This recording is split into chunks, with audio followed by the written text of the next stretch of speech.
Está começando mais um Wall Street Cast aqui direto de Nova York, no nosso estúdio na Times Square. Sejam todos muito bem-vindos. Eu sou Bruno Corano.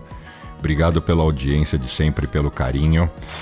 Se você ainda não segue o canal, agora é a hora. Não esqueça de deixar seu like. E também, para quem quiser me acompanhar nas outras redes, eu sou bem ativo no Instagram, @Bruno Corano.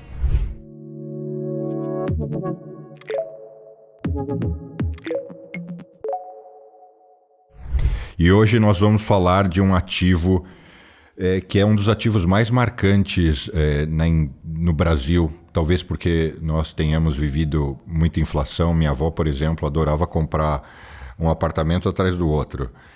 O que hoje inclusive você vai me dizer aqui se eu estou fora da sintonia. Eu falo, não, pelo amor de Deus, investir em imóvel só se for muito específico, só se for para realmente operar como um developer. Nossa, a conversa vai ser incrível. Vamos brigar. Para falar sobre isso e com a ideia do mercado de luxo e tudo mais nessa área de real estate, eu recebo uma empresária e escritora que é especialista no setor imobiliário paulista. Ela trabalhou no Banco Renner e virou corretora após diversas experiências comprando imóveis para investimento. Chegou ao cargo de CEO de vendas da Mitre.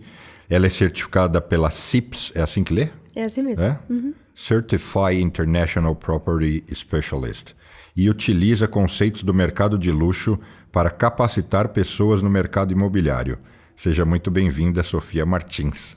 Muito obrigada, Bruno. Obrigada pelo convite. Que honra para mim estar aqui. E eu gosto muito desse tema de mercado imobiliário. E quando investir, como, e isso que você colocou é a dúvida de muitas pessoas. Quando eu falo assim, Sofia, e agora? Eu tenho muitos clientes que falam assim, e agora? Eu não acho isso um bom negócio.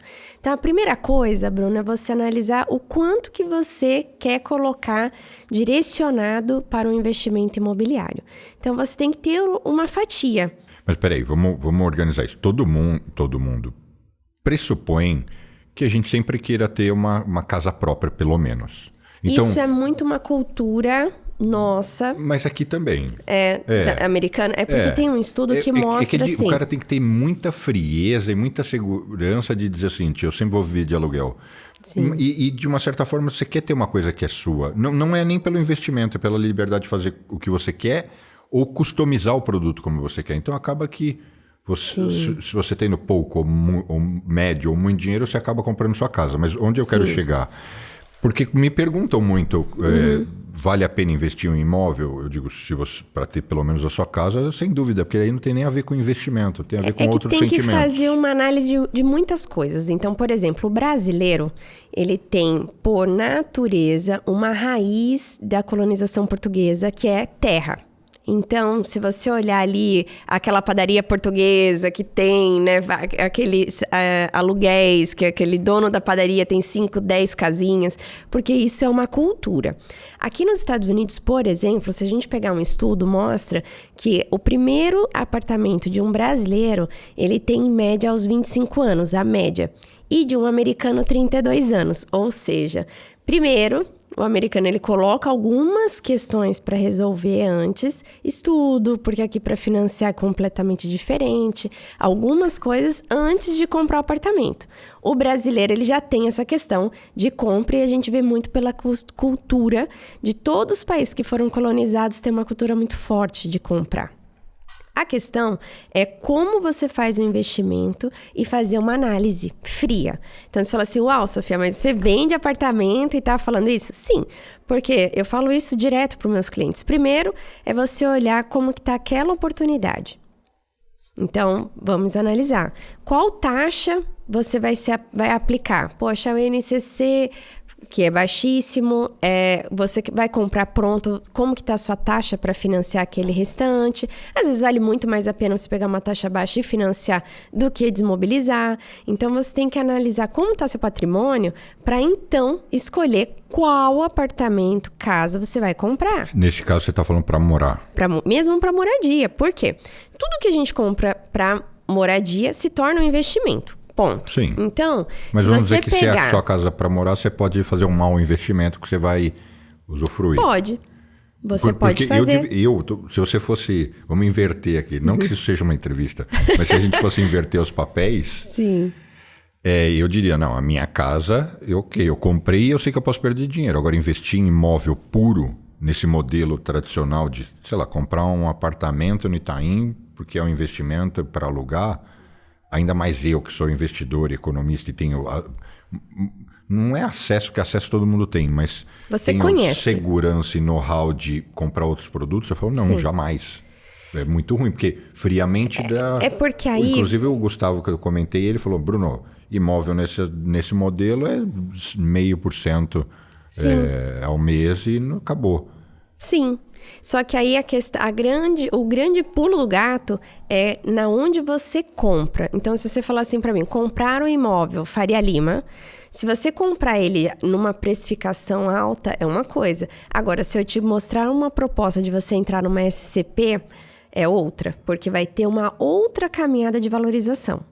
Então, tem como você fazer bons negócios em mercado imobiliário, mas em diversas áreas diferentes, que não é só você comprar ele pronto. Aí você tem que ter conhecimento. Tem que ter. Ou tem que ter alguém muito boa para te ajudar. Sim.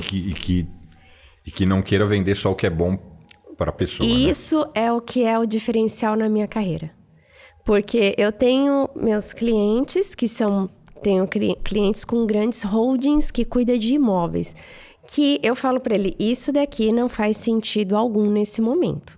Por quê? Porque como eu sei, Bruno, toda a jornada da incorporação, então quanto que custou o terreno naquele lugar, eu vou analisar isso para o meu cliente. Quanto que foi o custo de obra, qual que é a margem daquele construtor, como que está operando o mercado para então falar para ele, ó, isso daqui a gente tem uma valorização. Imóvel ele vai valorizar, mas você está pegando ele já numa curva alta e você quer ter um rendimento maior. Se for para isso, não vale a pena comprar para investir, alguns casos, vale comprar para moradia, se aí tiver dentro do seu budget. Senão você fica com tudo imobiliarizado.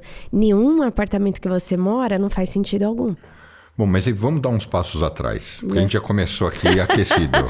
Como é que você foi parar nesse universo? Porque eu acabei de ler aqui, você saiu do Banco Renner. Sim, olha só, eu tenho 2 graduações, tenho pós, mestrado, doutorado. E aí minha mãe ficou doente. Eu trabalhava, minha área toda foi financeira, né? Dos meus 15 anos aos meus 29. Então eu comecei a fazer gestão com 21, eu sou muito antecipada, tenho 3 anos de antecipação. Então eu entrei na escola 3 anos de antecipada. E quando eu saí da faculdade, muito nova, eu me casei e comprei meu primeiro apartamento. Não, eu comprei meu primeiro apartamento antes de me casar com 19 anos e me casei aos 20. E eu sempre tive experiências horríveis com o corretor. Então, eu ia comprar alguma coisa, eu queria tudo menos falar com corretor de imóveis. Por quê? O sentimento de ele ficar te empurrando? A questão da falta de informação...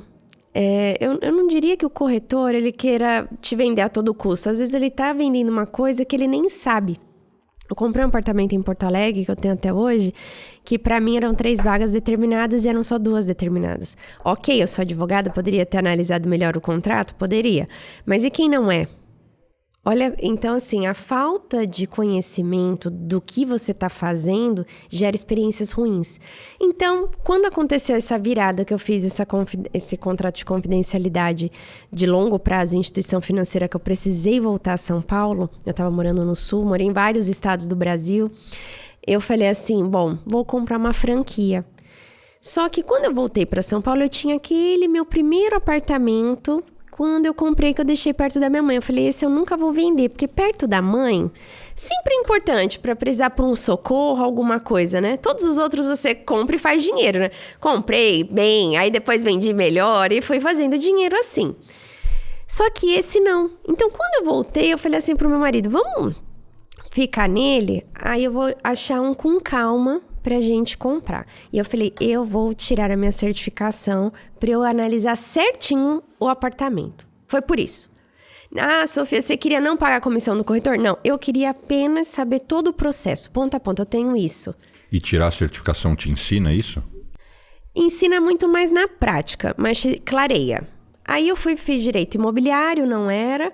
E aí eu descendo de uma reunião de franquia, Bruno, eu passei na frente de uma imobiliária no Brasil grande. Quando você fala reunião de franquia, que você foi ver uma eu já tava nos finalmente de comprar uma franquia. Você ia comprar uma casa do pão de queijo da vida. Não, uma bate de latte, acredita? Já tinha feito toda a análise financeira, estávamos em busca de um ponto. O ponto ainda era a única coisa que eu tava ainda em 2 questões. Olha só, descendo da reunião, eu passei na frente do meu imobiliário e falei, bom, vou perguntar, é agora. Vou perguntar como que eu faço para eu mesma comprar apartamento para mim.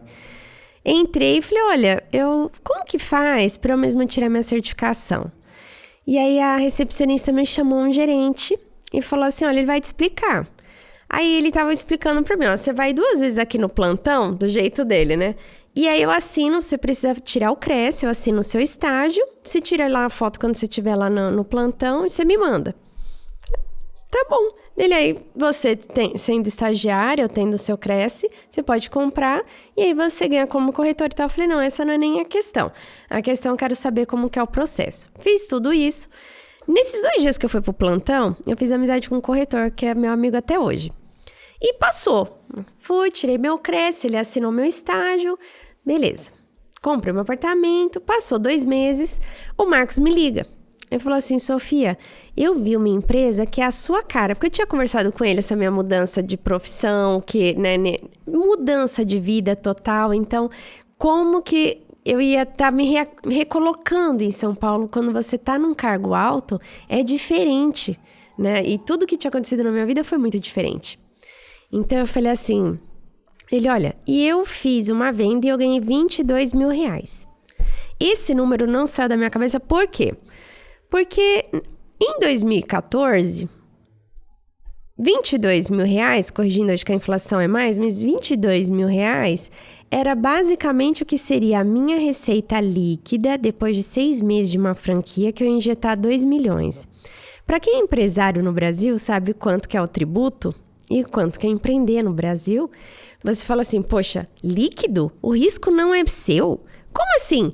Não é perecível, né? Você faz análise de crise. Eu falei, gente, isso daí é uma coisa... Como eu nunca pensei? Sabe quando te dá um estalo de viabilidade financeira e econômica? E você falou, ué, eu tô pondo 2 milhões pra ter 20, tipo... E fora risco, né? Trabalhista, N coisas. Eu falei, Marcos, amanhã eu tô aí com você pra gente tomar um café.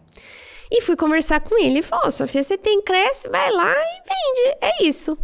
Falei, é isso? Cheguei em casa e fui falar isso. Não, acho que eu vou vender apartamento. Aí meu marido olhou assim e falou assim... Não me falou nada. Falou, não, tá bom. Mas ligou pra minha irmã que é psiquiatra e falou, olha, eu acho que a doença da sua mãe deu uma mexida na cabeça dela que ela tá falando aí que vai pra um plantão. E aí minha irmã me ligou e falou, olha, no momento de crise é muito bom tomar decisão assim, né? E aí eu não sabia, depois que eu vim saber, eu falei, não, mas tá tudo bem. E fui pro plantão. No outro dia, haviam 2 corretores, só não tinha empresa de vendas, a empresa. E aí, eu fui vender. Eu olhei e fiz meu planejamento, né? Como executiva, eu fiz um planejamento de como que são feitas as vendas, por qual meio era uma captação, e fiz um planejamento. Esse planejamento, seguido de um plano de ação, eu comecei a fazer vendas com frequência, com muita frequência, de imóveis que não vendiam há 6 meses, que tinham voltado. E isso, nesse momento, era uma construtora ou uma corretora? Construtora. Então, você estava trabalhando direto numa construtora. Num lançamento? Não, estoque. Tinham entregue os prédios e não tinha venda. E aí, eu fui lá para vender. Então, comecei. Apartamentos que não vendiam há 6 meses, comecei a vender 6 unidades, 8. Eu fui olhando aquilo... Falei, gente, quanto que eu já não investi no meu estudo, na minha carreira, na minha vida. E aí um corretor vai e vende para ter um salário de um grande executivo, que era 60 mil em 2014, um grande executivo com 2, 3 graduações como a minha. Eu falei, gente, isso aí é de outro mundo, como que eu nunca pensei? Eu falei, vou me especializar nisso. E aí eu comecei a estudar, a me especializar, a estudar mercado mundial, a entender o que impacta. E eu falei assim, é isso. E comecei aí fui como corretora, campeã, vendi a Avenida. Aí coordenei 11 projetos da construtora, zerei. Comecei a montar a equipe como gerente, fui 85% do que representa a empresa de vendas. Fui diretora, estruturei a empresa de vendas e CEO. Abri o capital da incorporadora, porque eu sou sócia da incorporadora. E ainda o ano passado, em setembro, não estou mais na frente de operação de vendas para eu fazer essa minha expansão internacional. Isso do capital abriu no Brasil? No Brasil, em 2020. Então, eu brinco que tem um IPO ali, né, no currículo, porque é um desafio uma construtora abrir capital. Haviam 10 anos que não havia nenhuma, a última havia 10 anos e depois veio uma pandemia. Então, foi todo um desafio, né, de reinventar, do digital, de você conseguir colocar coisas diferentes, né, que a pessoa ela não sabe o que é inovar nisso. E dentro disso, da minha estratégia, eu comecei a ter muita recorrência internacional de próprios clientes, né? E clientes não enquanto eu estava como gestão, porque eu, enquanto gestão, nunca fazia venda direta. Né, com a equipe eu nunca fiz venda direta, mas lá da época que eu era corretora. E o que você chama de cliente demanda internacional? Demanda internacional brasileiro querendo comprar imóvel aqui? Isso. O meu cliente, ele é brasileiro. Eu atendo brasileiro. Só que tem 4 milhões de brasileiros fora do Brasil. Então, o cliente fora do Brasil que ganha em outras moedas é de graça comprar no Brasil, só que ele tem que ter uma assessoria e uma confiança muito grande. Então, ele quer qual estado, qual conta, em qual momento ele quer entrar. Ele quer entrar na incorporação de um terreno, ele quer entrar com uma margem menor, ele quer entrar em qual momento. Eu tenho essa opção para ele. A parte de fora, os meus mercados principais é aqui, Nova York, Miami, Singapura e Portugal. Brasileiros que moram nesses lugares e que compram imóveis no Brasil. Não necessariamente que moram nesses lugares, mas que querem comprar algo nesses lugares para investir, para morar. Não, mas aí eu fiquei confuso. Brasileiro. Não, eu sei, mas é que pode ser um brasileiro que mora lá e compra lá, um brasileiro que mora lá e compra aqui. Eu tenho de tudo. Um brasileiro que mora aqui e compra lá. Eu tenho tudo. Todos os canais. Brasileiro. Entendi. E o brasileiro, ele é mix, né? Eu tenho empresários que são residentes aqui, mas ficam uma semana aqui, uma semana no Brasil. Então, varia, né? Hoje, muitos clientes meus, eles têm procurado uma demanda do exterior por conta de proteção de patrimônio. Então, tem tantas propriedades já no Brasil, mas por conta de momento político, eu quero investir um pouco mais no mercado imobiliário do exterior. Então, tem todo um estudo que é feito para ele. Eu faço um estudo mercadológico, de metro quadrado, quanto que foi as vendas feitas naquele percentual de tempo, qual que é a valorização. É um gráfico. Eu não tenho como chegar e falar assim, Bruno, eu acho que isso aqui vai valorizar. Não, eu te mostro por que eu tenho esse número. É isso. E hoje você fica baseado em São Paulo? Sim. E você estruturou uma equipe para atender essa demanda? Como você faz? Sim. Eu tenho equipe direcionada para imóveis comerciais, terrenos, porque cada linha de um segmento, ele demanda muito tempo. Por exemplo, terreno, para você conseguir fechar um terreno, praticamente são 100 terrenos para dar certo.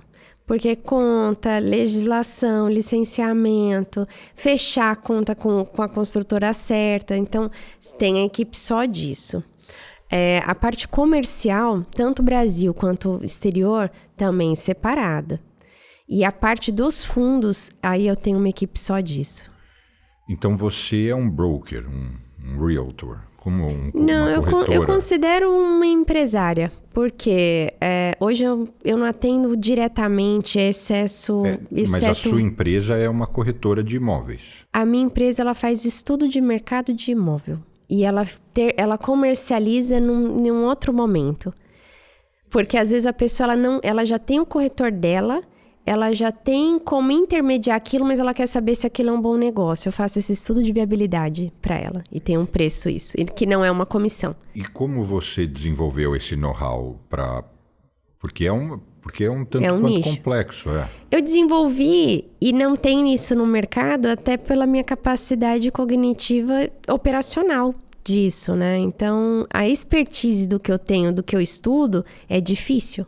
É difícil você chegar... Quando foi que você sentou numa reunião para falar de imóvel e você vê um gráfico de regionalidade? Para você falar assim, ó, um percentual errado, isso daqui 4 anos vai estar esse preço, esse tanto desse, por conta desse fator, desse, fator de aço, fator de mercado. A gente estava até conversando um pouco antes de começar a gravar. Eu já vi, estando em grandes construtoras, fazendo negócios, por exemplo, com a Iven, entre outras, o time... Eu era audiência, né? Eu estava lá para ser prospectado, em outras palavras, para tentarem tomar meu dinheiro. Não, mas aí disso... Aí o time de compras ou o time de negócios... Sim. Que faz tem estudo lá, de mercado. Que daí tem lá, sei lá, 2, 3 caras que estão há 30 anos só comprando, já passaram por outros lugares. Enfim, aí eles elaboram um negócio para defender que, assim, Sim. é uma boa, vem com a gente. é isso que eu já cheguei a ver só, né? Mas isso, não é a minha área. Um estudo de mercado, ele é padrão. Todas as construtoras vão comprar um terreno, ela tem que fazer um estudo de mercado, né? Dentro do percentual do nosso negócio, o terreno, ele vem em primeiro lugar de custo, né? Na maioria, médio alto padrão é o terreno primeiro e a construção. Então, você tem que analisar muito bem se você está comprando o terreno certo no lugar certo e o quanto você está construindo para precificar bem. Quando você está numa reunião de uma incorporadora, naturalmente eles estão convencidos porque eles compraram aquele terreno. Então, eles vão te dar aquele estudo. Pode estar enviesado ou não? Depende, é isso que o meu cliente quer saber de mim. É diferente. Entendi. Porque quando você...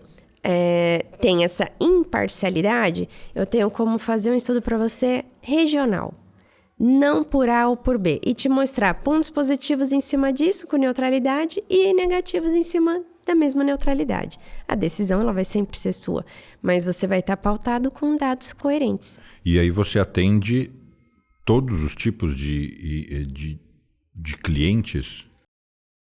Assim, eu não atendo todo tipo de cliente. Eu tenho uma carteira de cliente específica que hoje já procuram esse meu serviço e são clientes bem específicos. O que eles compram varia muito. Aí não é só médio, altíssimo, super alto, não é só... Não, às vezes ele quer comprar meio prédio de apartamentos single. Então, depende muito do que ele compra. Mas eu acabo... Para eu ter essa qualidade operacional, eu tenho um nicho que eu atuo. Entendi. Mas, por exemplo, se a minha avó tivesse viva, que eu comentei que ela comprava apartamentos, né, de um dormitório para ficar alugando, ela poderia ser sua cliente? Sim, poderia. Com a ideia disso de... Falar, Sofia, me ajuda a peneirar aí, a gente ir achando apartamentos... Tanto eu iria fazer o que faz sentido fazer... qual região você quer? Olhar uma oportunidade dentro do que ela quer para compra, em qual momento ela quer entrar, até para operar aquilo ali de uma locação, o que é importante para ela, em taxa, opções para ela. Entendi. Porque não é só vender, né? É você dar uma solução de ponta a ponta.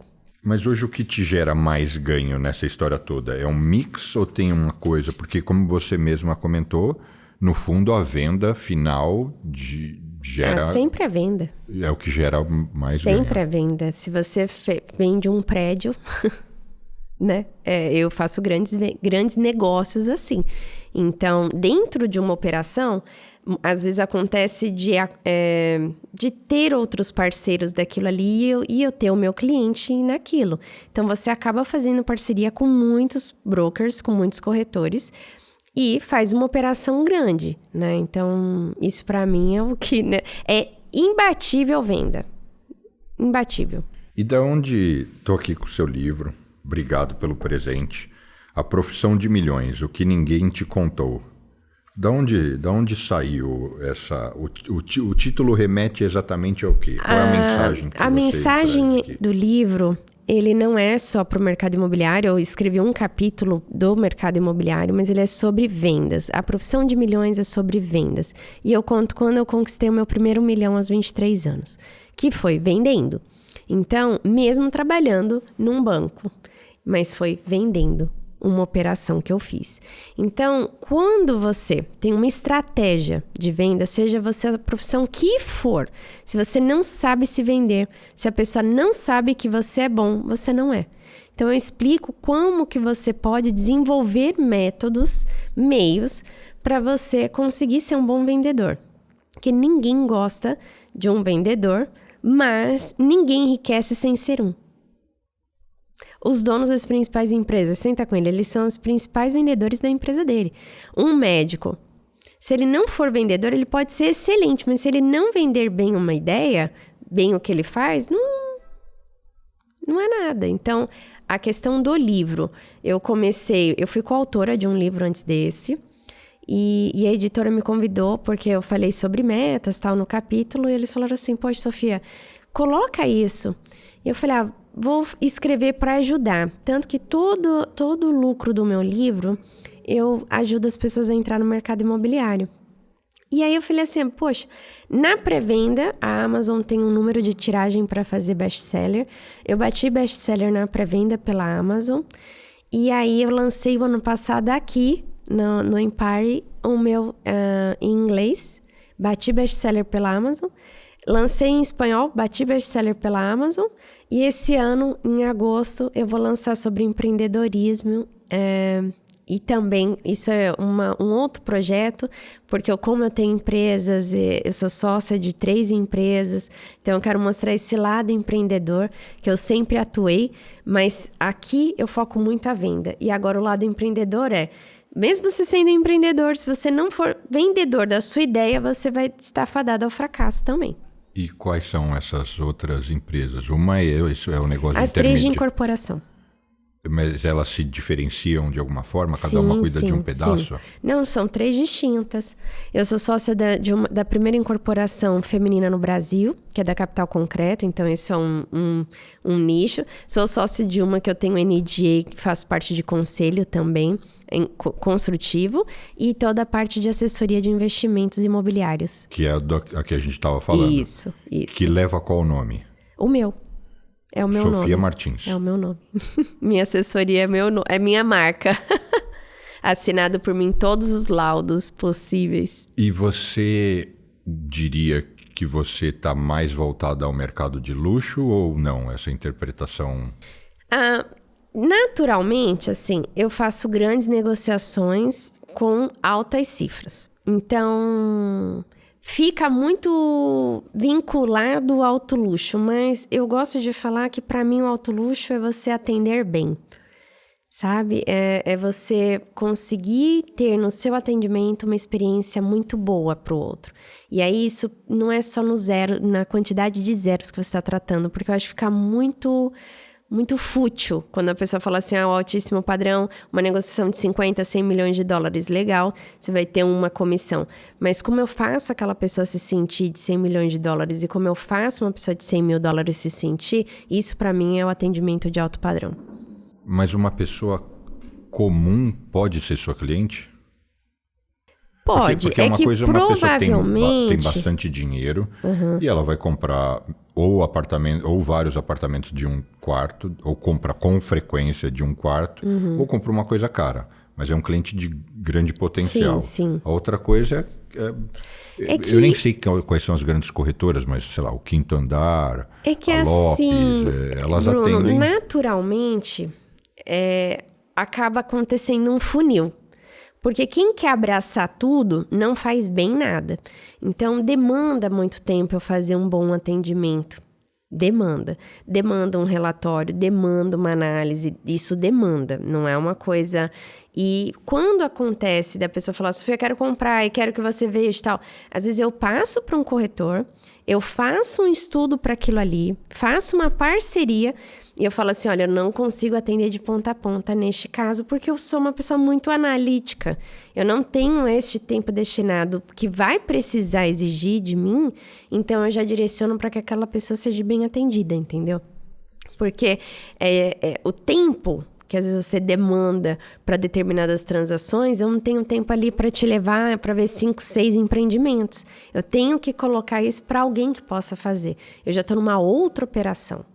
né? Então, por exemplo, eu tô negociando com um fundo, são outras operações. A reunião é outra operação, é uma planilha de Excel para depois afunilar para você chegar nas opções, né? Para você olhar alguma coisa daqueles terrenos. Então, são transações muito diferentes. Mas sim, né, a pessoa, eu recebo muitas mensagens e todas são bem atendidas, sem dúvida. Aí, nesse caso, pela sua equipe. Sim, sim. Que são corretores. Sim, muitos sim.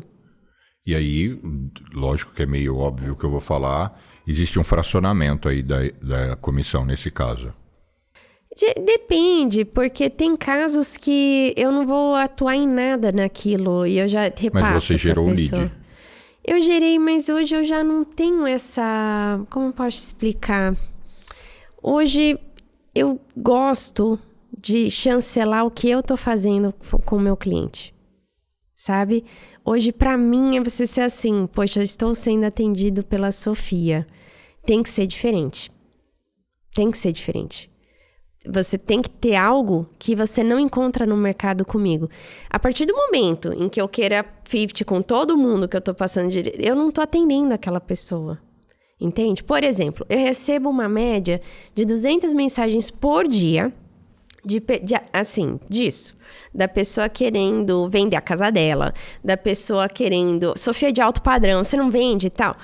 E a minha equipe responde, que já responde assim, olha, nesse formato a Sofia não trabalha e tal, mas se ela tiver algum cliente procurando nesse estado, eu te aciono, porque eu não quero que a pessoa pense que eu tô trabalhando no imóvel dela.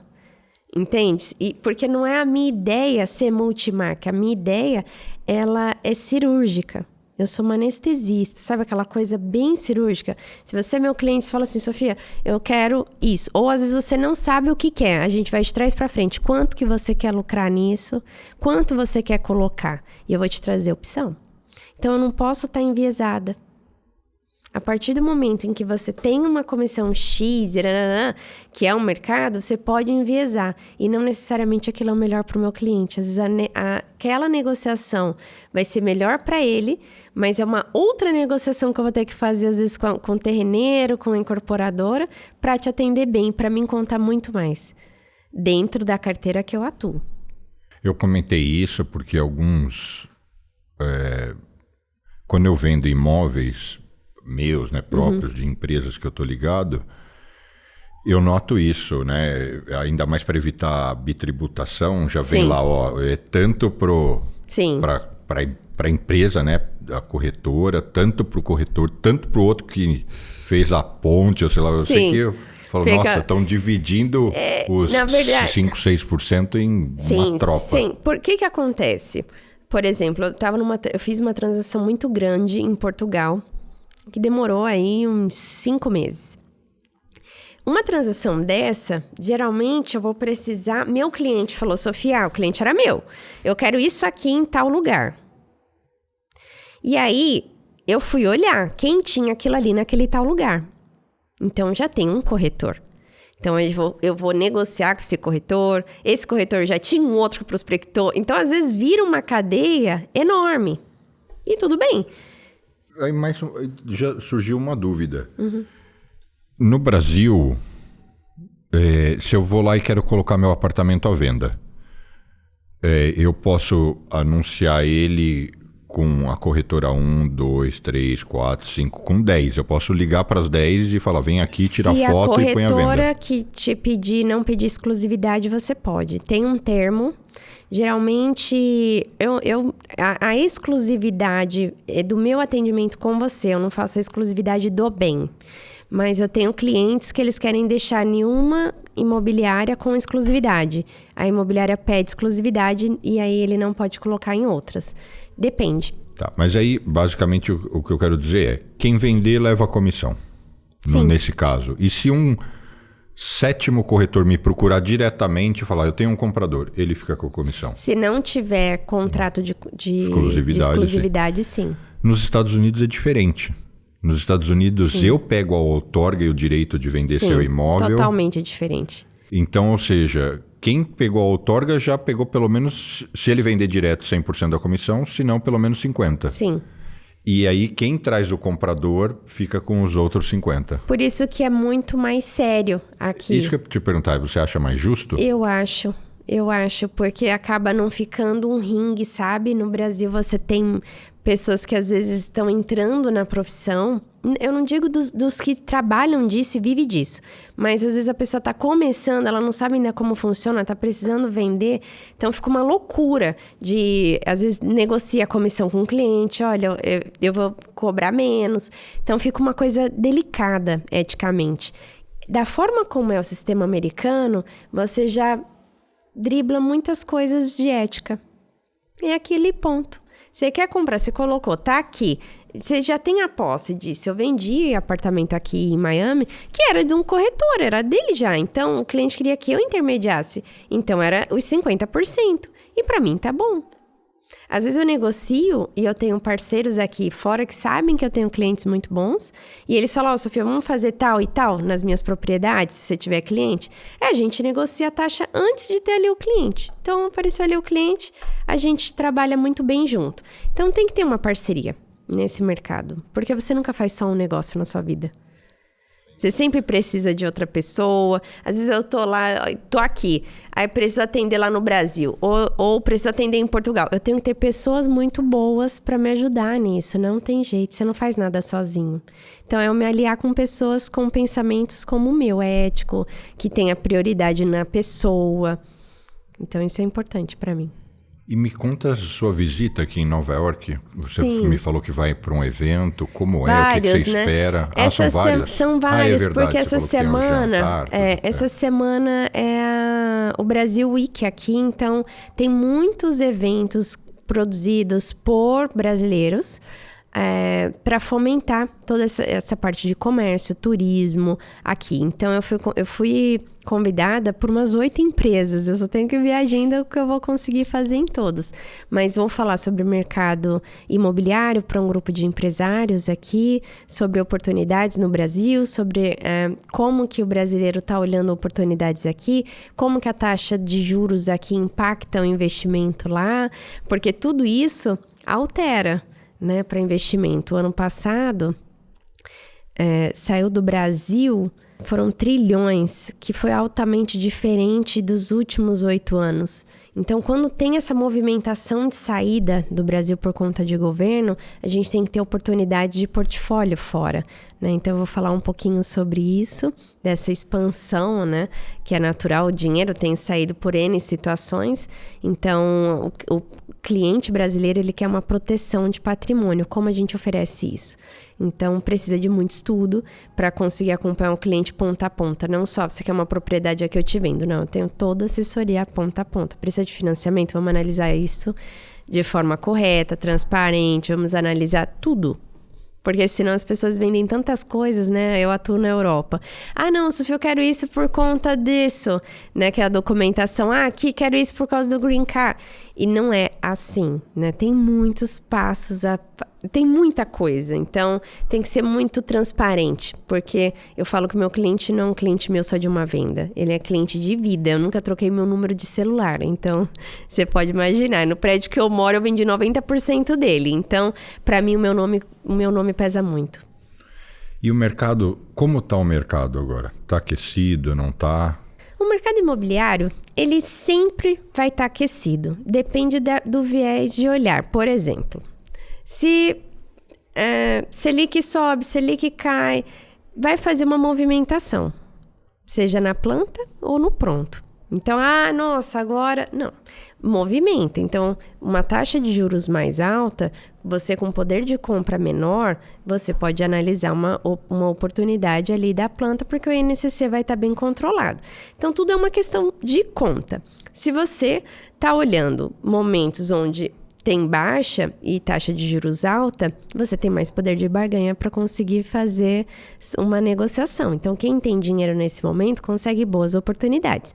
Então, eu sempre falo assim, em todo momento vai estar bom para alguém. Para quem? Você tem que estar bem assessorado, só isso. Em alguns momentos vão ter uma torneira mais aberta para negociação, outras não. Então, você tem que ter uma pessoa para te mostrar oportunidades. Nesse momento, são momentos de muitas oportunidades muito boas. Agora? Sim. Por quê? Porque o juros está alto? Sim. Porque, em geral, o que a gente observa, é lógico, eu não acompanho o mercado imobiliário brasileiro com toda a atenção. Mas aqui, por exemplo, aqui em particular, housing, moradia, casas residenciais, está tudo hiperinflacionado. Sim. Tá? É uma bolha clara com que todos assim, os sinais. Se você olhar a taxa aqui alta e ter essa bolha, né, que já ocorreu e etc., é o sonho americano. Então, quando você vê compra de terreno e o quanto você está construindo, você vê que também aumentou. Então, na sua grande variável, não dá para fugir muito daquilo ali, porque já lugares que é de maior desejo, já está mais caro o terreno. Então, isso acontece em todo lugar de desejo no mundo. No Brasil, mesmo com uma taxa alta, você tem uma grande, hoje, né, poder de barganha para fazer entradas em SCP, de captação na frente. Então, entende? Coisas que às vezes o consultor, quando ele está bem captado, ele segura para não abrir mão de margem. Nesse momento, ele abre mão de margem. Ele prefere uma segurança para ir à rua, para lançar. Então, são oportunidades. Mas tem vários viés. Por exemplo, aqui, tenho bastante cliente procurando questão de aluguel, né? Para você comprar um imóvel alugado, fazer um contrato ali de 30 anos, você mobiliza ali, você tem aquele ganho em dólar. Então, é um grande negócio, porque é que o contrato de aluguel é diferente. Então, tem muitas oportunidades no mercado imobiliário, muitas, não é só comprar e vender casa ou apartamento. Tem muita coisa. Enfim, aqui o que a gente observa são dois extremos, as casas caríssimas, pouca oferta, juros altos para o padrão local, e o mercado de escritórios colapsado, inúmeros prédios vazios. Sim. Quase 1 trilhão só esse ano vai vencer mais de 1 trilhão em financiamento imobiliário de imóveis corporativos. Falo, imagina quanto que quem tem imóvel corporativo para vender quer vender para liquidar. Muita gente. Então. É uma oportunidade. Mas poucos querem comprar, né? Alguns conseguem, né? Depende, porque poucos daqui. Aí você tem que abrir mundo, né? Tem 8 bilhões de pessoas no mundo, tem um mercado na Índia, tem um mercado na China. Tem entradas muito importantes. Aí não é só comprar, o que você vai fazer com aquele ativo. Se você oferece um B2B, um B2C... Você precisa de uma boa pessoa para isso. É que é difícil alguém que tenha uma visão tão ampla e acesse mercados tão diferentes, né? Grandes empresários têm uma coisa em comum: número, e não perdem bons negócios em nenhum nicho. Pode ver, se você olhar todos os grandes empresários, eles estão todos no mercado imobiliário. Pode olhar. Pode ser um percentual de 10% do patrimônio deles, de 5%, mas todos estão lá. E aí vai fazer um estrondo dentro do patrimônio de cada um. Ninguém rasga dinheiro. Ninguém. No mundo inteiro. Então, é você conseguir mostrar com clareza para um executivo desse, não é um achismo. É você mostrar para ele o porquê que aquilo é um bom negócio. Quando você faz negócios aqui, você tirou as certificações locais ou você usa um parceiro? Eu tenho 2 certificações internacionais, que é aqui em Miami, e o restante é parceiro para certificação. Parceiro, eu faço via contrato judicial, várias coisas já para ser de forma legal. Porque não tem como nos Estados Unidos, é muita licença, aqui não é federal, né? Então é por estado. Não, né? E não faz nenhum sentido para mim. Porque é muito pontual, né? Só nesses 2 que são onde eu atuo mais e Portugal. Aí eu tenho licença mesmo. Bom, bacana. O que a gente deixou de falar sobre esse tema nesse momento, né? Mercado imobiliário a gente tem que fazer uma atualização diária. Porque eu tenho um canal no meu Instagram que é Notícias Imobiliárias, que eu coloco algumas notícias lá todo dia, porque muda muita coisa. E muita coisa que acontece no mundo impacta no mercado imobiliário. Então, uma coisa que hoje eu posso estar gravando aqui falando isso, amanhã pode ser uma coisa assim que não faça mais sentido. Então, você precisa ter uma pessoa boa para falar assim, olha, isso faz sentido? Que respira isso. Porque não adianta você ter um achômetro. Todo mundo acha alguma coisa. Mas é você ter certeza sobre dados e fatos para você mostrar se faz sentido ou não. Então, eu não acho nada. Eu analiso isso. Se você falar assim, Sofia, isso aqui é bom comprar? Eu não vou falar para você nem que sim, nem que não. Eu falei, olha, me dá 2 dias e eu volto com você. Porque eu tenho que olhar a região, tenho que olhar como que tá a delegacia no entorno, o que aconteceu, tá todo mundo vendendo, é ótimo, não, mas o que tá acontecendo, qual que é a margem, qual que é a curva. Tem que muitas variáveis para olhar, não é um sim ou não assim, entendeu?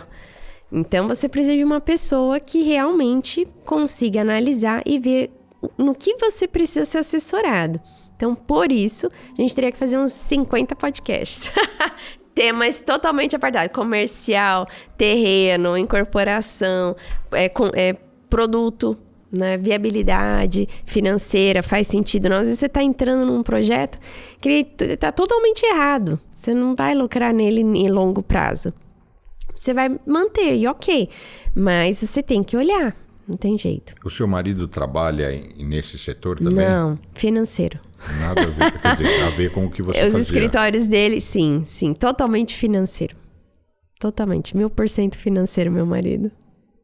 Economista também, então, Me diz você, Sofia, o que você gostaria de deixar como recado, suas considerações finais? Olha, o que você acha que eventualmente a gente não comentou? Eu sempre falo uma coisa, né? Que as pessoas falam assim, Sofia, qual dica você daria para o nicho, para o mercado imobiliário? Quero entrar, quero trabalhar com isso. Tenha disciplina e constância e queira ajudar mesmo de uma forma genuína. Naturalmente você tem uma prosperidade. E não coloca os bois, sabe, na frente do carro. Porque às vezes a pessoa ela quer vender para pagar a conta, mas ela não está fazendo um bom trabalho, ela vai sempre estar com aquele dinheiro encurtado.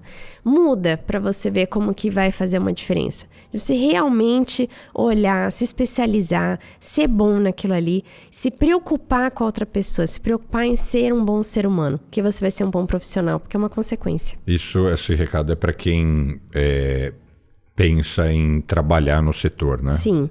Sim. E na sua operação, você mesma participa do processo de seleção? Como é isso? Sim, porque não é tão simples trabalhar comigo. Por quê? Eu sou workaholic, eu tenho critérios, eu não trabalho de forma que as pessoas trabalham assim, 8 horas, 4 dias, 5 dias. Eu não tenho isso, porque a agenda das pessoas são muito, muito diferentes. Então, eu acredito muito na individualidade do ser humano. E dentro dessa individualidade, eu quero encaixar para fazer um atendimento único. E essa jornada requer muito, né? E eu sou muito exigente. Então, eu faço questão de quem principalmente está perto ali de mim, de ter um conceito muito similar. Igual não, de hipótese alguma, mas de longo prazo em objetivo, sim. O que ficou para mim aqui, e eu vou traduzir, imagine que a pessoa entre no podcast e avance para o final, né? Ou isso aqui por si só pode virar um corte. É que se a pessoa tem recursos e quer investir em imóveis, mas quer se certificar que ela está fazendo um bom negócio, ou quer se certificar de que os objetivos dela estão alinhados com aquela transação, ela deve te procurar. Sim. Porque você vai trazer esses esclarecimentos e essa resposta. Sim. Porque para tão somente falar assim, eu quero um apartamento de um dormitório em Moema, e não tem todas essas perguntas, não precisa de você, sim, né? Não, é básico. Isso daí ela vai comprar, operação compra-venda, ok. Eu atendo amigos e tal, isso aqui tá bom, tal, quero que você... Atendo, mas grandes operações e questões assim, faz sentido ou não? Isso daí é uma coisa que é a minha expertise. Maravilha. Muitíssimo obrigado. Eu que agradeço. Espero que a gente se reencontre aqui quando você estiver de novo em Nova York. E fica o convite em São Paulo. Faço questão de te apresentar o nosso escritório. Vai ser um prazer. Quando você estiver aqui de volta, a gente eventualmente levantar outras pautas, falar sobre essas fragmentações desse assunto que você mencionou. Sim, com certeza. E também espero que a gente se encontre ainda essa semana em um desses eventos que certamente a gente vai estar juntos. E muitíssimo obrigado pela visita. Eu que agradeço, Bruno. Um abraço. E os seus contatos? Sim. Sofia com PH, Martins_SP em todas as redes. Instagram, tudo. Tudo é a mesma coisa. Estou em todos os lugares, para ninguém esquecer. Sofia com PH Martins_SP. Muitíssimo obrigado. Obrigada, Bruno. E obrigado para você também que nos acompanhou até aqui. Obrigado pela audiência, pelo carinho. Não esqueça de deixar o like, seguir o canal. E para quem quiser também acompanhar minhas postagens, @Bruno Corano. Sou muito ativo no Instagram, mas estou presente em todas as redes. Até a próxima semana. Obrigado.